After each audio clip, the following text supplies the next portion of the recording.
Selamat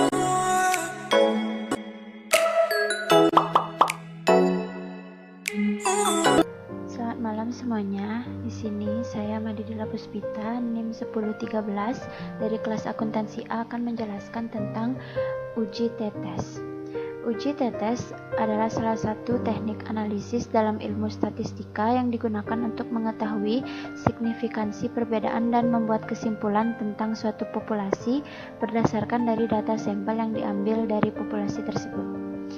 Kali ini kita akan menguji one sample tetes. One sample tetes merupakan teknik analisis untuk membandingkan suatu variabel bebas. Teknik ini digunakan untuk menguji apakah nilai tertentu berbeda secara signifikan atau tidak dengan rata-rata sebuah sampel. Di sini kita sudah memiliki data yang akan kita uji dengan one sample tetes.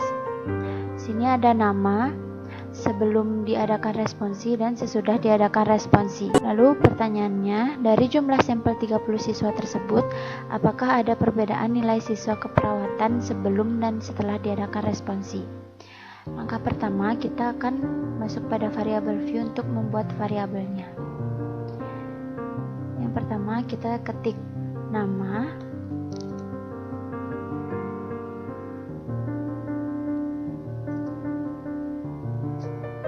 Lalu yang kedua sebelum, yang ketiga sesudah. Lalu pada type yang bagian nama kita ganti menjadi string. Lalu oke. Yang sebelum dan sesudah kita tetap numerik dan desimalsnya kita ubah menjadi 2.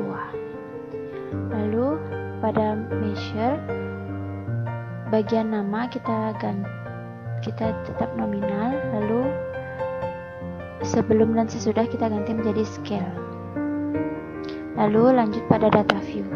Sekarang kita akan memindahkan data yang sudah kita punya ke data view. Kita akan melakukan uji normalitas. Kita tekan analyze, lalu pilih descriptive statistik, lalu explore. Variabel sebelum dan sesudah kita masukkan ke dependent list.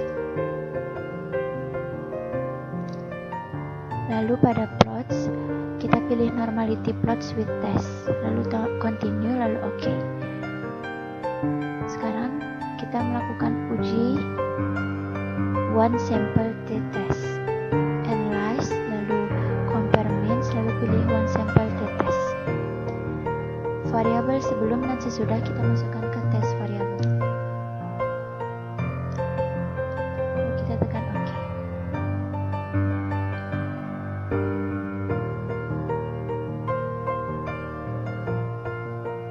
Nah, di sini ada test of normality. Pada uji normalitas, kriteria sebuah data dikatakan berdistribusi normal jika tingkat signifikansinya lebih besar dari taraf signifikansi, yaitu 0,025.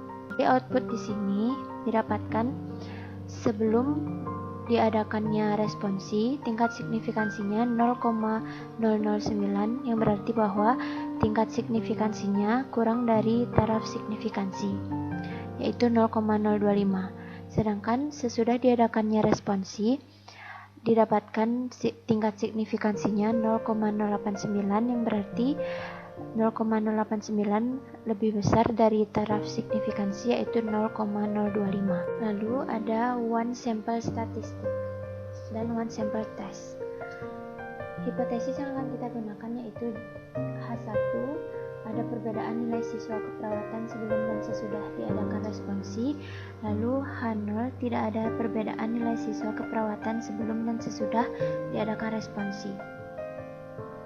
Dasar pengambilan keputusan, jika nilai tingkat signifikansi atau two-tailed lebih kecil dari taraf nyata 0,025, maka H0 ditolak dan H1 diterima. Sebaliknya, jika nilai tingkat signifikansi lebih besar dari taraf nyata, yaitu 0,025, maka H0 diterima dan H1 ditolak. Dari hasil uji one sample test didapatkan nilai rata-rata sebelum diadakan responsi sebesar 73,7023 dan nilai rata-rata yang didapatkan setelah responsi sebesar 81,5110 dengan jumlah sampel 30. Lalu nilai standar deviation yang didapatkan sebelum diadakan responsi sebesar 4,06529, sedangkan sesudah diadakan responsi sebesar 4,61590. Lalu nilai t-test yang didapat sebelum diadakan responsi sebesar 99,300, sedangkan nilai t-test yang didapatkan sesudah diadakan responsi sebesar 96,721. Lalu DF ini memiliki rumus, yaitu DF sama dengan N-1, maka hasilnya 29. Yang terakhir, tingkat signifikansi yang didapatkan sebelum dan setelah diadakan responsi sebesar 0,000. Hal ini berarti 0,000 kurang dari taraf signifikansi, yaitu 0,025. Berarti H0 ditolak dan H1 diterima. Sehingga kita dapat menyimpulkan bahwa ada perbedaan nilai siswa keperawatan sebelum dan sesudah diadakan responsi. Sekian dari penjelasan saya mengenai uji one sample t-test. Jika ada kesalahan kata mohon dimaafkan. Sekian dan terima kasih.